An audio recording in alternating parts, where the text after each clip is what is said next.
राजधानी रायपुर के police line parade मैदान में होने वाला 76वां गणतंत्र दिवस समारोह की तैयारी अंतिम चरण में हवे। गणतंत्र दिवस समारोह ले लेकर के पुलिस के जवान मन आज अपन ड्रेस के साथ में रिहर्सल करें। रायपुर के पुलिस ग्राउंड में हर साल के जैसन एहू साल भी 26 जनवरी के दिन में गणतंत्र दिवस के मुख्य समारोह के आयोजन करे जाही। इस समारोह में स्कूली बच्चा मन के कार्यक्रम भी रही। संगे संग गणतंत्र दिवस के मौका में छत्तीसगढ़ के राज्यपाल रामायण डेका मुख्य अतिथि के रूप में शामिल हुई।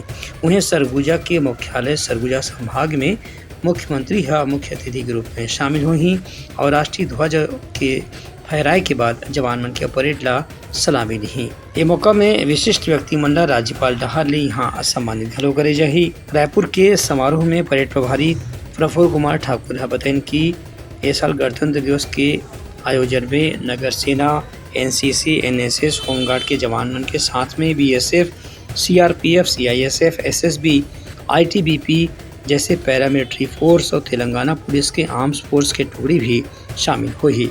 ब्यूरो रिपोर्ट, उतलंगा न्यूज़।